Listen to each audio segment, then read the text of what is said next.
Monde numérique. Le débrief transatlantique. Salut Bruno Guglielminetti à Montréal. Salut Jérôme Colombin à Paris. On se retrouve comme chaque semaine pour ce débrief transatlantique diffusé dans ton carnet et dans Monde numérique. Bruno, cette semaine, l'actualité, elle se passe du côté des géants de la tech comme d'habitude. Apple qui, contre toute attente, avec tous les problèmes qu'il a, on le sait, pour développer son intelligence artificielle, essayer de muscler un peu Siri, Apple aurait donc décidé de se tourner vers Google.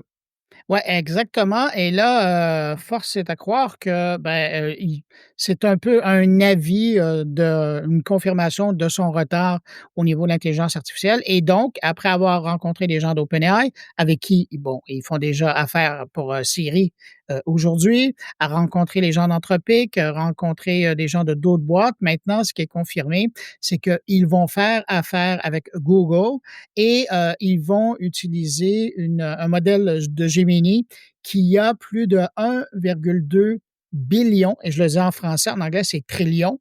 Donc, 1,2 billion, ça, c'est 1200 milliards de Ouais. paramètres. C'est énorme comme modèle. Et donc, ça va servir à donner de l'intelligence à Siri. Et question de bien démarquer le terrain, Google va fournir la technologie en coulisses et Apple va, en tout cas aujourd'hui, là, c'est ce qu'on sait, Apple va héberger de son côté tout sur ses serveurs à eux. Alors, même s'il faut le dire, Bruno, cet accord n'a pas encore été confirmé officiellement par Apple ni Google, hein.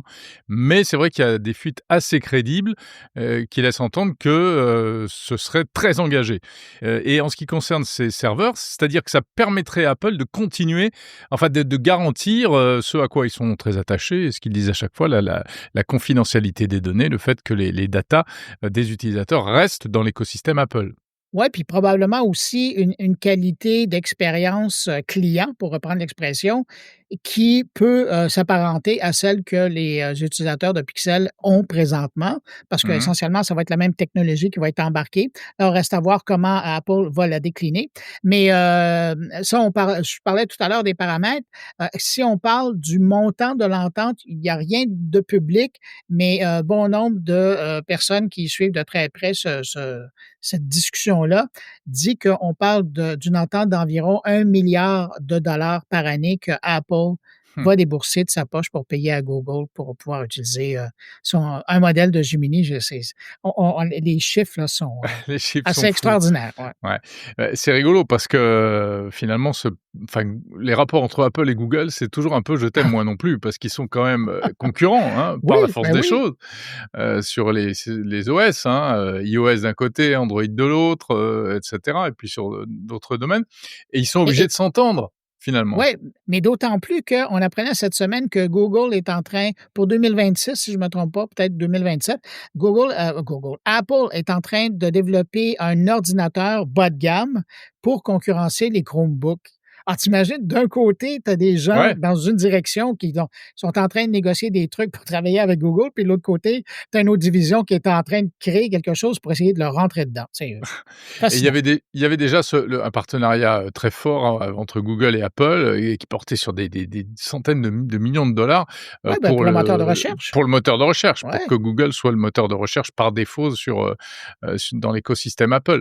Alors, en tout cas, pour ce qui est de l'IA, ça voudra dire donc que finalement, c'est le même outil qui serait utilisé à la fois sur les pixels, comme ce que Mhm. tu utilises toi au quotidien, et sur les iPhones, sauf que d'un côté, ça s'appellerait Gemini, et de l'autre côté, ça s'appellerait Siri, en fait. Oui, exactement. Et là, ça va être intéressant de voir comment, dans les prochaines générations de téléphones, on peut penser à la 2027, comment on va arriver à différencier la plus-value. Parce que jusqu'à maintenant, on oublie le modèle qui a été lancé là, cet automne. L'édition précédente, l'iPhone 16, ce qu'on vendait, c'était de l'IA à travers le téléphone. Et ce que Google vend de son côté, c'est de l'IA à travers le téléphone. Alors, comment les deux vont arriver à se différencier? Moi, j'ai vraiment hâte de voir. Mais en tout cas, chose certaine, moi, quand j'ai vu ça, j'ai dit, bon, enfin, une bonne nouvelle pour Apple, parce que ça veut dire que À défaut d'avoir été capable de développer ça à l'interne, Ouais. ben, peut-être que ce printemps, quand on va dévoiler le nouveau iOS, on va avoir quelque chose d'intéressant pour les utilisateurs Ouais. d'iPhone, d'iPad et tout le reste. Enfin, moi, je m'inquiète un petit peu parce que je trouve qu'on aura, une expérience satisfaisante que, enfin, pour que l'expérience soit la plus satisfaisante possible, il faut que, ce soit hyper fluide, donc hyper Ouais, rapide et ça veut dire les modèles intégrés dans le téléphone.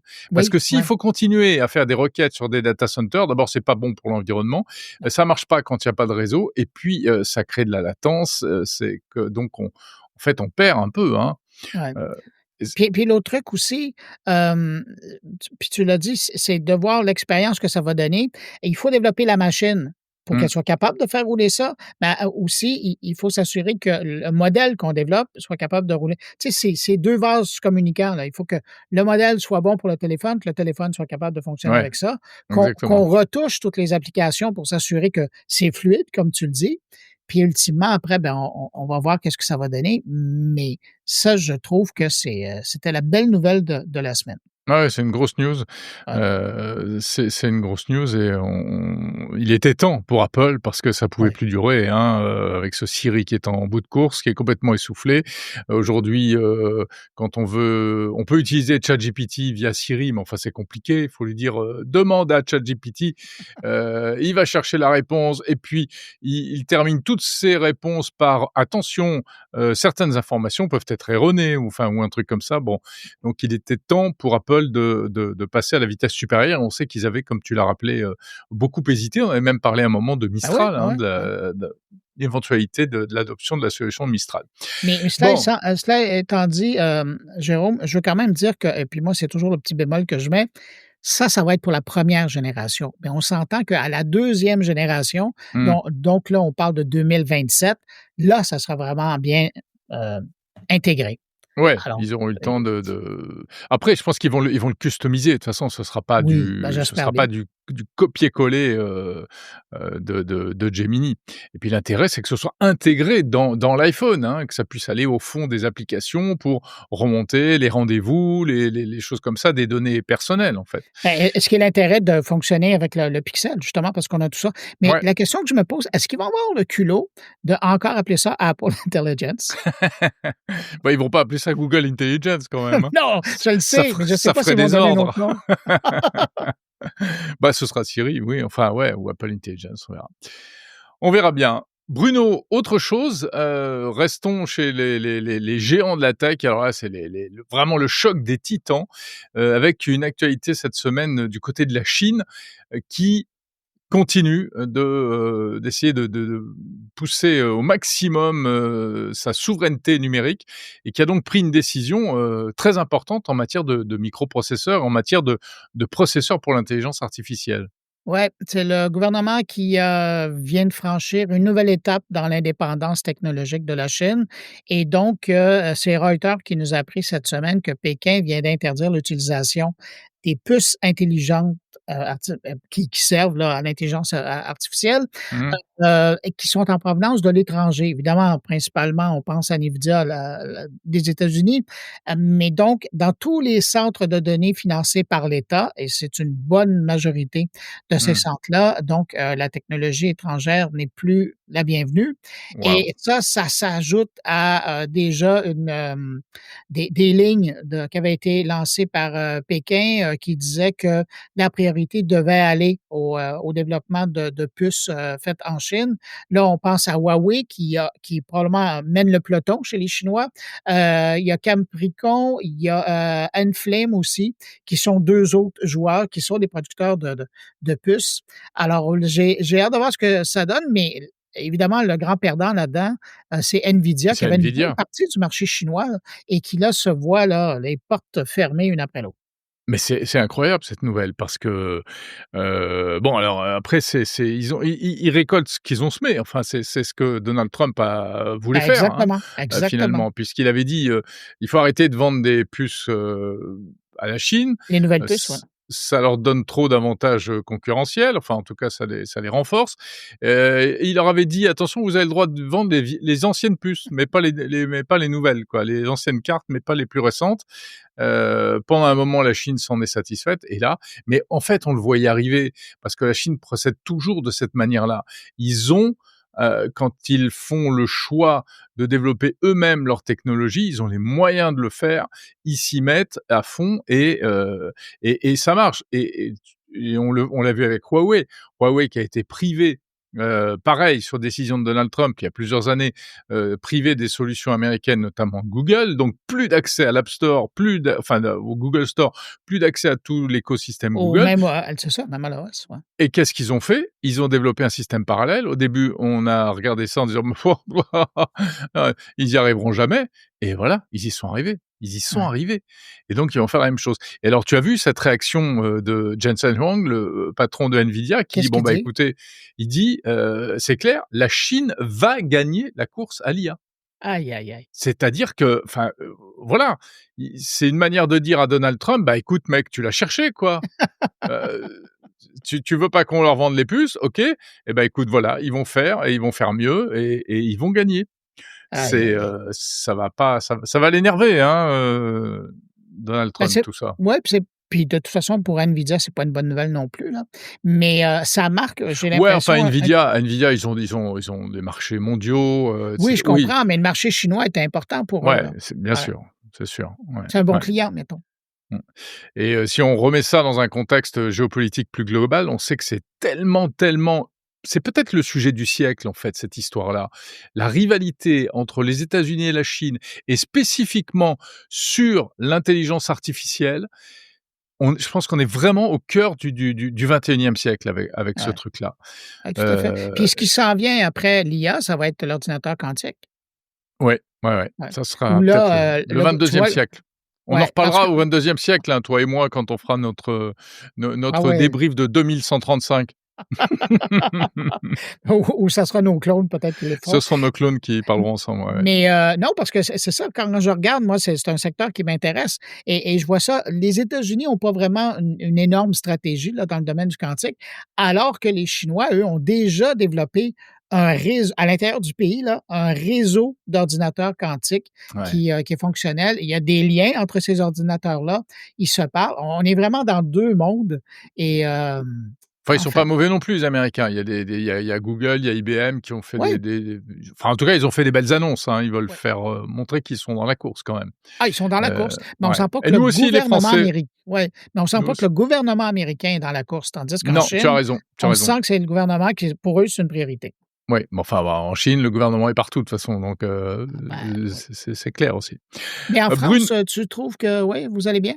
Ah ouais, non, mais au niveau quantique, on n'est pas mauvais. Nous, on a des bonnes OK. choses là. Il y a gros processeur quantique qui vient d'entrer en service, qui a été vendu, je voudrais pas dire de bêtises, j'ai pas eu le temps de vérifier avant qu'on enregistre. Je crois que c'est Pascal, l'ordinateur, fabricant, d'ordinateurs quantiques Pascal. Non, non, il y a plein de choses. Puis on a de belles marques. On a Pascal, on a Candela, on a Alice et Bob, on a, voilà, il y a plusieurs boîtes de quantique et c'est assez marrant parce qu'elles développent chacune leur technologie. Parce que qui dit quantique, dit un champ encore complètement ouvert et en fait, on sait où on va arriver, mais on sait pas encore par quels moyens on va y arriver. Donc il y a plusieurs technologies, hein. Exactement. Ouais. Voilà, les processeurs, au silicium, les processeurs, optiques et cetera et cetera. Bon, Bruno, dernier sujet dont il faut qu'on parle, on est encore sur des questions et des histoires de souveraineté. Oui, C'est, Microsoft qui veut rassurer tout le monde à propos de Copilot, c'est ça? En indiquant que désormais, Copilot sera quoi? Un petit peu moins américain, on peut dire ça? mais je pense que tu as cerné la raison pour laquelle ils font ces annonces-là, en espérant rassurer leurs clients, un peu partout sur la planète. Écoute, à compter de la fin 2026, donc c'est pas Mmh. demain là, on s'entend, 15 marchés, dont, la France, le Canada, l'Allemagne, l'Italie, la Malaisie, l'Afrique du Sud, puis les pays, nordiques de l'Europe. Hem, à ces, clients qui habitent dans ces coins-là, Microsoft 365 Copilot, lorsqu'il sera utilisé, Mmh. toute la donnée, ça part de la requête, le prompt, jusqu'à la réflexion et jusqu'à la livraison de la réponse, tout ça se passera sur des serveurs qui sont hébergés dans la localité du client, la Mmh. localité régionale, là, on s'entend. Évidemment, ben, ça, c'est pour, selon Microsoft, pour, régler ou rassurer, les clients de ces différents pays-là par rapport à leur stratégie sur, la souveraineté numérique et assurer que les données restent locales. C'est un beau geste et c'est un effort de plus, sauf que ça règle pas la question de base, c'est-à-dire que puisque c'est Microsoft qui opère ce système-là, puisque Microsoft est une entreprise américaine, ça veut dire que le Cloud Act s'applique quand même à ces données qui sont traitées sur son réseau, même Et s'il est voilà. sur d'autres Et territoires. Et voilà, le Cloud Act, on rappelle en 2 mots ce que c'est. C'est donc cette, législation américaine extraterritoriale, c'est-à-dire que, les États-Unis se sont octroyés le droit, sur décision judiciaire, d'aller fouiller dans, les data centers pour peu que ces data centers, appartiennent à des compagnies américaines, quels que soient les clients. Et ça, je peux te dire que c'est un sujet qui est hyper sensible chez nous en Europe et en France en particulier. C'est un sujet qui est vraiment dans la tête des grosses entreprises depuis, quelques années déjà. Il y a beaucoup d'alertes à ce niveau-là parce qu'évidemment, ça Ah ouais. représente un risque, une vulnérabilité, incommensurable. Alors, il faut dire, c'est vrai que Microsoft, depuis plusieurs années, fait énormément d'efforts pour justement essayer de trouver son chemin, hein, de ménager la chèvre et le chou. D'un côté, de respecter, la loi américaine, bien sûr, puisque c'est une compagnie américaine et en même temps, de l'autre côté, de rassurer ses clients locaux et en France notamment, ils font beaucoup, beaucoup de travail, pour, arriver à offrir un maximum de garanties en termes de souveraineté. Alors il y a ne serait-ce que les questions de chiffrement. En théorie, toutes les données dans les clouds sont chiffrées, mais bon, on se doute que, il y a bien des petites clés de chiffrement qui traînent quelque part du Ah côté ouais. de la NSA, hein, du côté de l'anglais, voilà, aux États-Unis. Bon, après, il peut y avoir aussi des verrouillages juridiques. C'est important le juridique, hein, en informatique. Ça peut sécuriser pas mal de choses aussi. Heu, mais c'est un vrai sujet. Nous, il y a un projet ici en France, ben, c'est un projet qui date déjà, et d'ailleurs, qui traîne un peu, j'ai envie de dire, de faire ce qu'on appelle un cloud souverain, enfin qu'on appelait un cloud souverain, donc vraiment, pour les grosses entreprises françaises, qu'elles puissent être en sécurité parce que ce serait opéré par des acteurs, français. Sauf que, ben non, ce sera pas du 100% français puisqu'il y aura Orange, oui, et il y aura aussi, Microsoft précisément. Ah Donc ben, du coup, on déjà l'a là, ouais. rebaptisé, voilà, on parle plus de cloud souverain, on parle de cloud de confiance maintenant. C'est une petite subtilité sémantique pour dire, que, bah, voilà, on peut pas dire vraiment souverain puisqu'il y a du Microsoft dedans, Ouais. mais rassurez-vous, vos données seront en sécurité. En tout cas, c'est Mais un sujet hyper sensible. puis tu vois, sur le même thème, cette semaine au Canada, il y avait le budget fédéral qui était déposé. Donc, c'est l'État canadien qui présente son budget pour l'année en cours et la prochaine.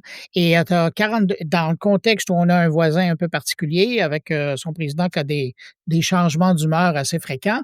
Mmh. Écoute, 42 du budget du nouveau budget là, qui sera voté probablement, très bientôt, va passer sur la souveraineté nationale.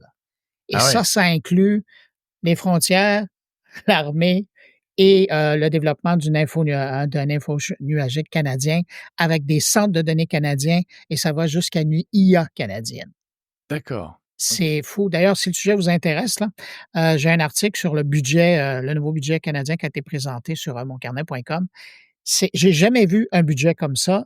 Mmh. C'est bourré d'infos nuagiques, de technologie. C'est vraiment impressionnant, mais il y a eu comme une prise de conscience. Tu sais, je te parlais souvent de notre bon ministre de l'IA. Mmh, mmh, Ben, je mmh. pense que lui pèse lourd dans la balance et il a fait comprendre à notre premier ministre, Mark Carney que puis qui est quand même allumé sur la question, que c'était un enjeu et que ça allait passer beaucoup par pour le numérique et ça donne le budget qu'on a eu. Alors, moi, je vois ça d'un très bon œil. Ça donne vraiment un gros coup de pied, où il fallait. Bah oui, en effet. Non, mais c'est super, c'est super, j'ai Je envie vous de en dire, souhaite autant.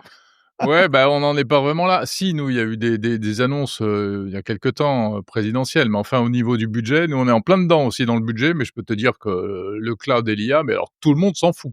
On À est plus dans l'Assemblée le fromage nationale et dans le vin, là. ah non, mais à l'Assemblée nationale, c'est le cadet de leurs soucis, si tu veux. Non, non, nous, on est sur les Aïe, aïe, sujets aïe. d'avenir, on est sur la retraite, on est sur, voilà, c toutes ces choses qui, par ailleurs, se cassent la figure, faut bien le dire. Ah! OK. Bref, on va pas s'étendre. Bruno, de quoi parles-tu cette semaine dans ton carnet? Écoute, c'est presque un immense secret, que je te fais. Non, non, sérieusement. Waouh! Ta question me surprend. Je suis pris C'est vrai? à dé ouais, ouais, ben, je suis pris à découvert Tu t'y sur attendais cette pas, histoire. hein? Non, Mmh. justement, Ouais, mais bien sûr. écoute, je peux te dire qu'on parle de cybersécurité, notamment, et puis, j'ai une panoplie d'invités comme à l'habitude. Ça va être rempli, ça va être très intéressant et on Oh va là revenir là. sur l'actualité de la semaine. Ça, c'est ce que je peux te dire. Maintenant, si tu veux des noms, tu les auras pas. Ça va falloir attendre la semaine prochaine pour la prochaine émission et là, je vais te sortir les noms. Ah ouais, tu me la joues au Ah suspense oui, alors. c'est comme ça. D'accord, Mais toi, bon. Jérôme, de ton côté, de quoi tu parles cette semaine dans Mon Numérique? Je parle de l'IA et de l'enseignement, à l'occasion de la sortie d'un livre dont tu as, entendu parler puisque tu en as même parlé, sur ton site, qui est le livre d'Olivier Babot et Laurent Alexandre, qui s'appelle «Ne faites plus d'études à Et cause de ça a fait l'intelligence jaser cet artificielle». article-là. Ouh, Ah ouais, ouais, grosse ouais. grosse presse, ils sont partout dans les médias, et ben, ils sont également dans Monde Numérique. Donc cette semaine dans Monde Numérique, une interview d'Olivier Babot, co-auteur, de ce livre, et c'est passionnant parce qu'il explique, pourquoi ils ont choisi cet angle-là, pourquoi selon eux tout est en train de changer. Bon, le titre évidemment du bouquin est assez provocateur, Ouais. mais derrière ça, ben, on décortique un peu toute la mécanique. Et puis, je m'intéresse aussi, je reviens sur une annonce d'il y a 15 jours dont on avait parlé, qui est l'arrivée des nouveaux navigateurs propulsés à l'intelligence Ouais. artificielle, hein, du côté d'OpenAI, du côté de Anthropic, etc. Mais qui, comme tu le sais, pose des problèmes, notamment des problèmes de sécurité. Et j'en parle, eh bien, tiens-toi bien, avec un responsable d'un concurrent, parce qu'en fait, c'est un porte-parole de Firefox. Voilà, et on aborde ce sujet-là des navigateurs boostés à l'IA. Est-ce, un problème en matière de cybersécurité? En tout cas, ça amène, d'autres questions qui n'avaient pas été, répondues, jusqu'à maintenant. Exactement, ouais, ouais, parce que le bénéfice est vraiment bien. Enfin, moi, j'aime bien tout ce que j'ai pu faire, jusqu'à présent avec Atlas là, c'est vraiment sympa, mais c'est Ben, c'est vrai comme ça que que tu réserves et que tu achètes maintenant dans ta ah vie. mais c'est génial, c'est Ah génial. ouais. Tiens, et pour l'anecdote, il y a quelques jours, j'étais aux États-Unis, Bruno. Et donc j'ai pu, tester, Alexa Plus, tu sais? Le Oui, Alexa un peu amélioré parce que le Alexa qu'on a en France, il est quand même encore très, très basique, ouais. hein, Est-ce que tu as aimé heu l'expérience? et bah, pour la première fois, je suis allé au restaurant avec ma famille après avoir réservé grâce à Alexa Plus, donc uniquement à la voix, Et uniquement tu m oralement, tu me rassures, ils avaient ta réservation ou c'est parce qu'il restait de la place? impeccable, ça a très bien Wow! marché, mais OK. en 3 phrases, hein. En 3 échanges, en 3 répliques comme ça, tac tac, réserve demain soir dans tel resto. OK, enfin je dis 3, mais je crois que ça a été même encore plus rapide Wow! et ça a super bien marché. Puis j'imagine Donc que ça comme c'était marche. pas ton Alexa à toi, c'est Bah quelqu'un d'autre non, qui a payé? non, non, c'est pas le mien. Non, c'est mon OK. fils qui a fait tout ça. Voilà, Ben voilà, OK. je te raconte tous les détails. C'est lui qui a fait toute la démo et en fait ça a super bien marché. Voilà, écoute, sur ces bonnes paroles, je te propose qu'on se retrouve la semaine prochaine et puis je te souhaite une très bonne semaine, un très bon épisode de ton carnet. Ben, je te remercie d'être passé dans mon carnet et puis, je te souhaite une bonne suite d'émissions à toi aussi. Salut! Bye. Salut Bruno.